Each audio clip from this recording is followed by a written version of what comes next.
Stage now, ladies and gentlemen, your next contestant. Are you ready for him? Yeah? Huh? Yeah? Yeah? I owe this guy $64. Ladies and gentlemen, please welcome to the stage, Slade Ham, everybody. Slade Ham.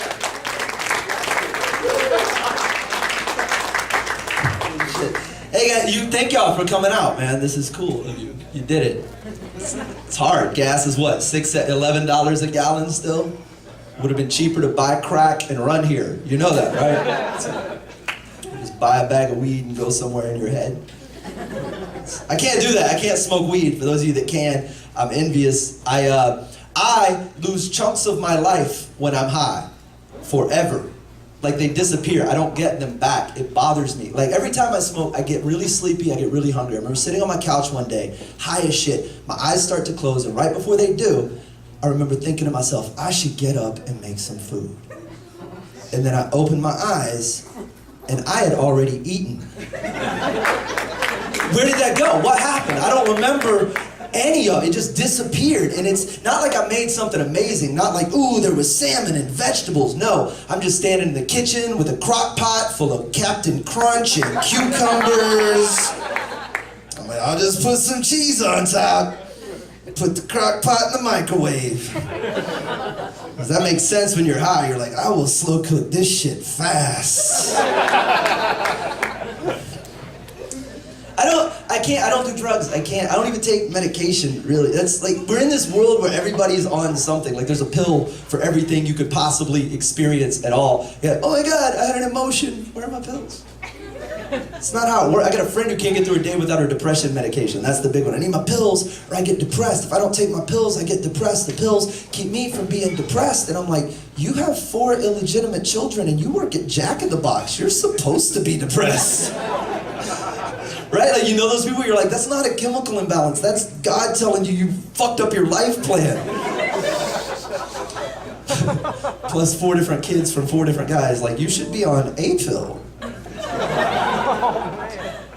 And ADD, that's the big one. They give pills to kids now. Everybody's got ADD. I don't know when that happened. It wasn't even a choice when I was a child for why I sucked at half of what I sucked at. Every kid on the planet, 72 out of 50 kids have ADD now? It's probably not a real number. But like, we just made it up. You get that, right? Do you remember 20 years ago when Johnny was just fucking stupid, dude? You can't do that. You can't create a disease to cover for your dumb little kid. If it's real, like look, what are the symptoms of ADD? Can't focus, can't sit still, can't pay attention. It's like, guess what? He's 12. That's what they do. You want to know why little Johnny can't pay attention in class? Maybe it's this. Maybe it's because little Jessica's wearing a skirt that comes up to here. She's got on a dish towel for a top and her nipples are harder than trigonometry. It's like, I'm no scientist, but maybe if you dressed your little whore up, Johnny could read. Some of you like that joke, that's cool. Some of you didn't like that joke at all. And that's fine, you can get mad at that joke or you can put some pants on your daughter, pick one. I want to get off on a tangent, I don't have time. But like, if it's a real disease, it would have been around forever, right? Like mental diseases don't just appear. The stats are staggering, like 1 out of every 5 people on the planet supposedly has ADD or some form of it, 20%. And if that's the case, they must have always had it. How do we do such great things as a people? We founded a country. 56 people signed the Declaration of Independence. At no point did 11 of them go, when in the course of human affairs, well, what is that, a musket? 1 million people marched on Washington. No one ended up in Georgia.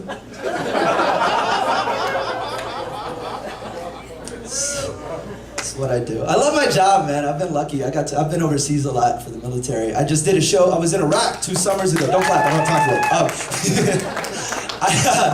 I was in Iraq 2 summers ago, and it's the hottest place I've ever been in my life, ever. Like, I grew up in Southeast Texas. I get it. I know what a hot summer is. It was 132 degrees the day we left. Do you know how hot that? Like, I don't even think the terrorists hate us. I don't. I'm pretty sure they blow themselves up to cool off. Oh my God! So much better. Try it.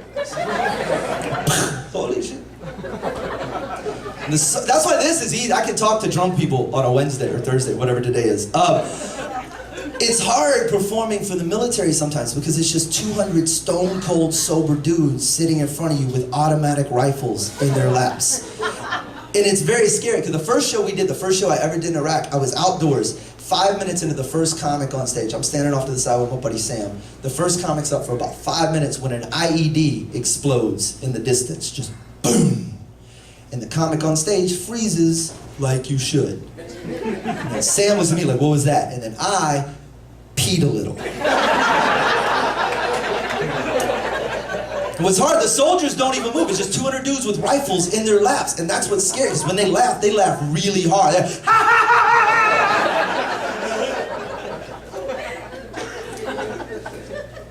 I gotta go back to Canada in 2 weeks, tell jokes there. If there's any Canadians in the room, I don't know what you're here for. And I don't mean here. I mean like on the planet here. Like,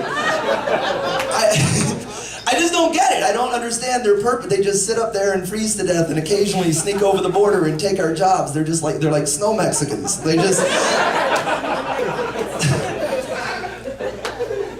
All Canadians want to do is tell you how horrible where you come from is. That's like their mission in life. I get cornered by this girl in Toronto the last time I was there, and she's just giving me this ear banging in the club. She's like, hey, here's a couple of things you need to know, right? Like you guys don't have health care. What do you have to say about that, eh? And your president doesn't know what he's doing, eh? What do you have to say about that? And your gun control laws are out of control, eh? What do you have to say about that? I'm like, well, first off, I'm not even from America. I'm from a little country called Texas. And second of all, like, I would never say such horrible things to you if you came to visit me. I wouldn't save up bad things about where you live and yell them at you. She was like, really? What do you guys say about us back home? I was like, actually, nothing. Sometimes we forget you're even up here. So why don't you go tell your little horse cop I'm being a dick. Come whack me with a peppermint stick. Whatever you have in place of guns.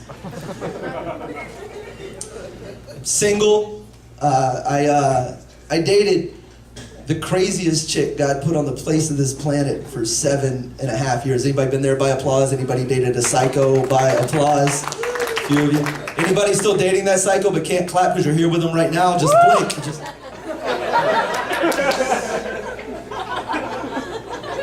like a hostage. I dated their queen for 7.5 years. I've been stabbed, run over, pushed off a balcony, like she hit the white trash hat trick. Like, and we stay with these crazy people, and people will always ask you, they'll go, why would you stay for so long if she was that crazy? And if you ask that question, you've clearly never really been with a crazy person. Because you can't just leave a crazy person. Not when you want to. You can try, no matter what. I was like, we're breaking up. She was like, nope. It's like being in a gang. You have to get jumped out. Like it's, we were living together. That's the mistake. You should never live with another human being, ever, right? Even if you get married, you should live in separate homes, build a tree house. And women, you will move in with us without our knowledge or approval. How do you do that? That's very ninja-ish of you, the way you do it. Ninja-ish, yes. You sneak in. Like one day you'll leave like a scrunchie or a hairbrush at our place. A few days later your clothes show up. Then there's a toothbrush in the bathroom. Next thing you know there's a U-Haul backing up to the apartment. Just beep, beep, beep. What's in the back of the truck, baby? Oh, that's a statue of me fucking your freedom. We're gonna put it in the living room. We stay. 7.5 years. It ended. You wanna know how it ended? She cheated on me. After all the crazy shit, that happened. And it wasn't like I heard about it from a friend who heard about it from a friend, like in that REO Speedwagon song. No, like I physically walked in and caught her giving a to another guy. And ladies, listen up. You are amazing creatures. You are masters of the English language. You can talk your way out of just about anything. But I'm gonna be honest with you, this right here,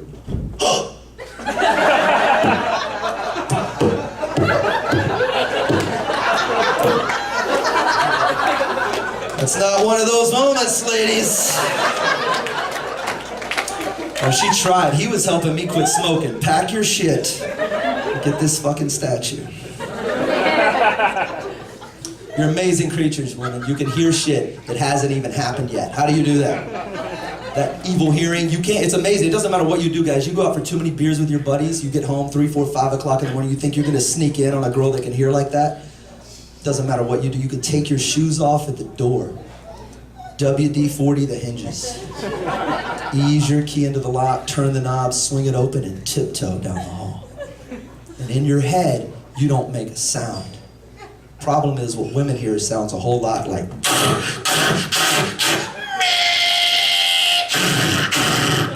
Honey, is that you? Fuck! You guys have been great. Thanks a lot.